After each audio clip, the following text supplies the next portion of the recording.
In this video, we will discuss the problem to sum pair with given sum. Problem says that we'll be given an array which will be consisting of positive integers and will be given another integer target here. We have to determine if there exist two distinct indexes in this array such that when we add the elements at those two distinct indexes, then that is the sum of the elements is equal to the target here. For example, let's look at the test case here. So suppose that we have been given the target is equal to 16 here.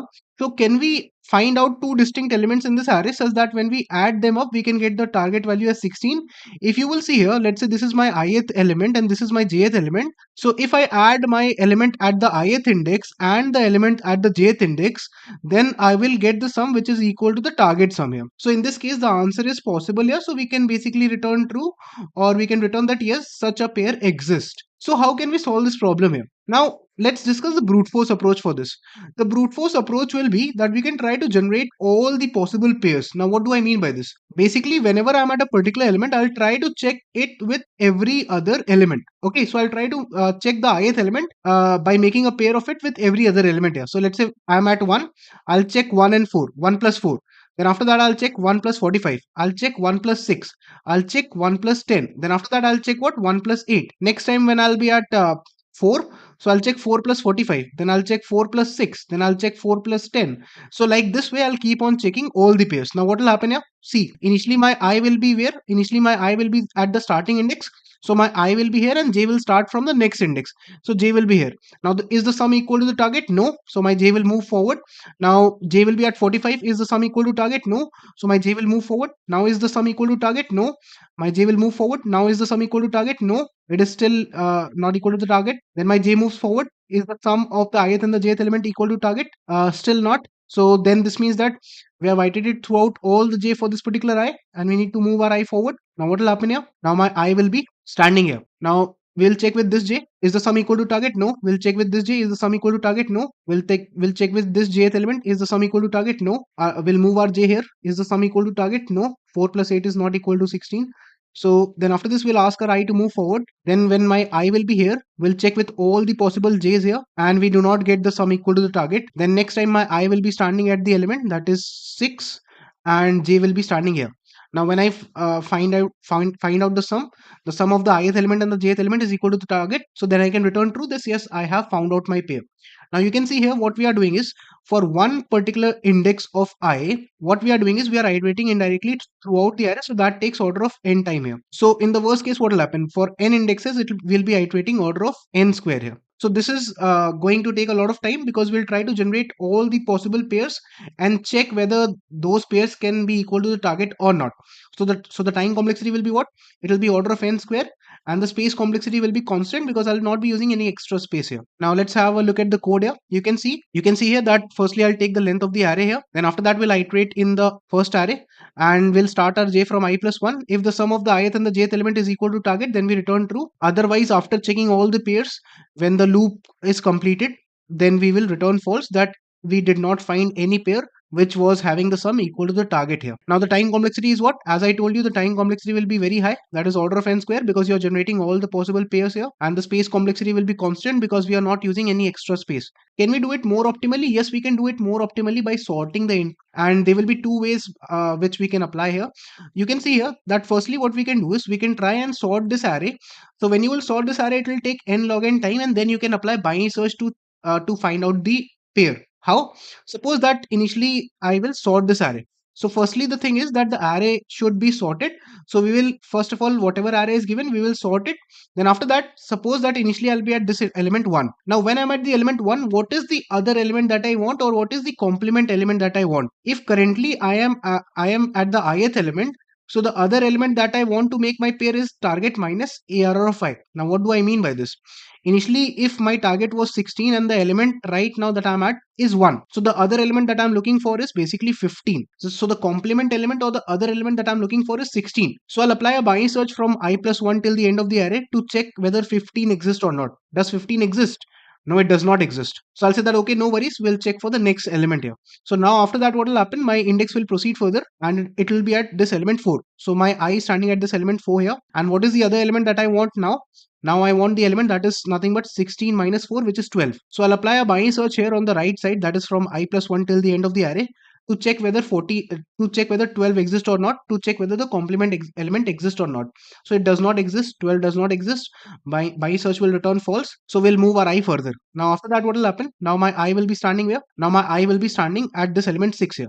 Now when my I is standing at this element 6, what is the other element that I expect? The other element that I expect is 10. So we'll search from I plus 1 till the end of the array. We'll apply a Bayes search here and we'll check whether the element 10 exists or not. So when we'll apply Bayes search, we'll find out that yes, 10 exists. So this means that we were able to find out the pair, because if currently I'm at the ith element ARR of I, and the other element, that is the complement element, that is target minus ARR of I, exists in the rest of the array from I plus 1 till the last index.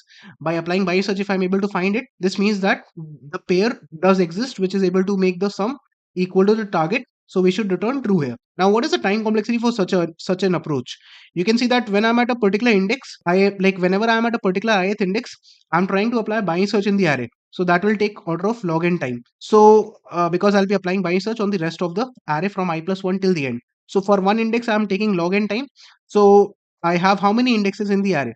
So I have n indexes in the array. So this will take n into log n time in the worst case when I'll apply Bayes search starting from every ith index. Correct. So this will take n log n time. And also remember one thing, that initially we had sorted the array as well. So the sorting process will also take n log n time. So overall it will be n log n plus n log n, which will be order of n log n only. Correct. Let's have a look at the code here. You can see that what we will be doing here is we need to write one functionality for the Bayes search, where we'll try to search the element in the array from the leftmost index available till the rightmost index. Okay, so we'll pass the low and the high as left and right here. You can see. Then after this, what we will do is, once you have written your Bayes search functionality, firstly you need to sort the array to apply Bayes search. Okay, then after this, what you will do is, whenever you are at the ith element, you will find the complement element or the other element that you need. So that will be target minus AR of I, and you will apply Bayes search from I plus 1 till the end of the array to check if that complement element exists in the array or not. If it exists, then you will return true, because in that case, if the ith element is there and its complement is also there, so this means that the pair does exist, which is making the target, so you can return true. Otherwise, if you have applied Bayes search from all the indexes and you did not find the element, then return false at the end. Now, as I said, since we are applying sorting first of all, so the time complexity will be order of n log n because of sorting. And then after that, for applying Bayes search from every index, you will take n log n time again as well. So this will be overall order of n log of n here in terms of time complexity. Now, since we are not taking any extra space, the space complexity will be order of 1 here. Can we do it in another way by applying sorting? Yes. What we can do is we can apply sorting here, and then we can apply the two pointer approach. So firstly, whatever array has been given to us, we can apply sorting, and then we can apply the two pointer approach. So initially we can keep a left pointer at the very first element. It is standing at the lowest element, you can see, and we can keep a right pointer at the last element. Now when I take out the sum, what do I get? When I take out the sum of the element at the index L plus R and the element at the index R, I get the sum as 46. Now 46 is what? 46 is greater than my target. If I'm getting the sum of the elements greater than my target, so this means that I want to reduce my sum. So if I want to reduce my sum, you can understand one thing, that if I'll move on the right side of L, then my sum will increase because the array is sorted in ascending order. I want to decrease my sum. So I have to do what? I have to add the elements such that my sum decreases. So in that case, I have to decrease my R pointer so that I can come to a lesser element and my sum can decrease a bit. Because if you increase your L, then your element will increase and the sum will increase more. But I want to decrease my sum because right now my sum is greater than my target element X. So that is why what I'll do is I'll search on, I'll say that let's go on the left side of R. So now my R will come one step inside and this is where my R will stand. Now if you see, now the sum is 11. 11 is what? Now 11 is lesser than 16. Since 11 is lesser than 16, I want to increase my sum. So which pointer should I move? I should move the L pointer so that my sum can increase. Now my L moves forward, so the sum will be 14. Now still the sum is lesser than the target, that is 16. So I'll move my L again and L plus plus will be done. Now my L is standing at this element 6 here. Now when I find out the sum, what do I get? I get the sum as nothing but 16 here. And is the sum equal to target here?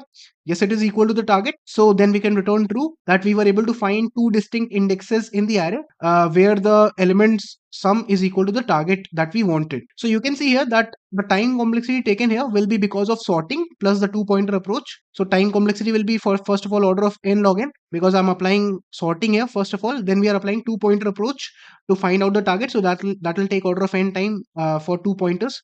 Now this will be overall order of n log n. But this is a little better compared to Bayes search approach. Now you can see the code here. What we have done is, firstly we have sorted the array, Then initially we have kept the left and the right at the 0th index and the last available index of the array. Then we'll iterate till the left is less than the right until they cross each other. Then the sum will be the element at the left index plus the element at the right index. If the sum is equal to the target, very good. In that case, you'll return true. If the sum is lesser than the target, then you want to increase your sum.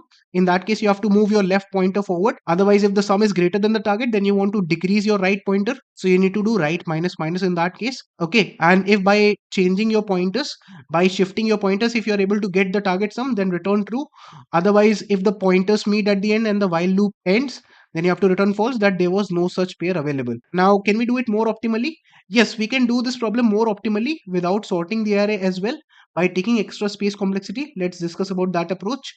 So you can see here, we can solve the problem more optimally in linear time complexity using the hash set approach or the map approach here. Basically, what we can do is we can use a hash set which can help us to check whether an element exists or not in constant time. So here we'll try to check what? We'll try to check for the complement element, whether we have seen the complement element so far in the hash set or not. So when I come across this element 1, let's say, so what is the complement element that I'll expect here? So the complement element that we'll expect is always going to be target minus the ith element here. So 16 minus 1 is what? 16 minus 1 is basically 15. Is 15 present in the hash set right now? So far, have I seen 15 before this index? No. So I'll say that okay, no worries. As of now, let's put this ith element inside the map only. Let's mark 1 inside the map as true. Basically, let's put this element inside the set and let's move forward. Now, what will happen next is we'll go to the next element, that is going to be 4, and we'll check for the complement element again. So when I'm at this element 4, so 16 minus 4 is what? It is going to be 12. Now, is 12 present in this array so far? So far, before this index, have I seen 12? No. So 12 is not present in my set. So I'll say that okay, if 12 is not present, let's mark this element inside the set as true. Basically, let's insert this element inside the set or the map and let's move forward here. Okay, so we'll mark this as true and we'll move forward here. Then what will happen next is in Python, you will just insert it inside the set here. In other language, you will mark it as true. And after this, you will be at 45. Now, when you're at 45, what is the complement that you expect? So complement will be 16 minus 45. That is basically going to be nothing but minus 29 here. Does minus 29 exist in the map, in the set? No, it does not exist. So in that case, I'll say that let's put this element inside the map. That is, let's put this element 45 inside the map and move forward from here. Now, after this, what we are going to do is we'll be at the next element, that is 6. When I'm at this element 6 here, what is the other element or what is the complement element that I expect? 16 minus 6 is going to be 10. So before this index, have I seen 10 so far? No, because it is not there in the map. So I'll say that okay, no worries. Let's put this element 6 inside the map. Let's put this ith element inside the map or inside the set and let's move forward here. Then what will happen is next time I'll be at this particular element, that is going to be nothing but 10 here. Now when I'm at this element 10, what is the complement that I expect? The complement that I expect is basically target minus 10, that is going to be 6. Now before this index, have I seen 6 so far? Yes, I have seen 6. So my set or my map will tell me that yes, 6 is present in the map or the set. So then I'll return true, that if currently I'm at the ith element and its complement element has been seen before this index, which my map can easily tell me, which my map can easily find whether I've seen it already or not, then in that case I'll return true, that yes, the ith element is present and its complement is also there, so we can make the target sum here. So this is the approach here. You can see that for finding whether an element is present in the set or the map, it will take constant time for us. So the time complexity here will be only order of n, because we'll be linearly iterating throughout the given array here. And for checking whether the complement element exists or not, it will always take constant time for us. But in this problem, the space complexity will be order of n here, because I'll be storing all the n elements of the array in the worst case in the set or the map here. Now let's discuss the code here. You can see here what we will do is we'll first of all declare a set for ourselves. Let's name it as S. You can declare map in other languages. Then after this, what we will do is we'll iterate for all the elements of this array and we'll try to find out the complement here. Now after that, if the complement is present in the set, then return true, that yes, the pair exists such that we can make the target sum. Otherwise, if the complement does not exist, then add the current ith element in the set and move forward.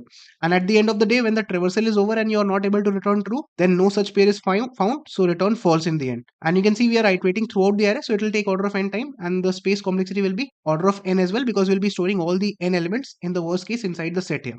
Now let's try and submit this code as well. So let's submit this code and see if it is getting accepted here or not. So you can clearly see that my code was able to pass all the test cases. I hope that you are clear with this problem. Make sure to comment understood, and thank you for watching this video.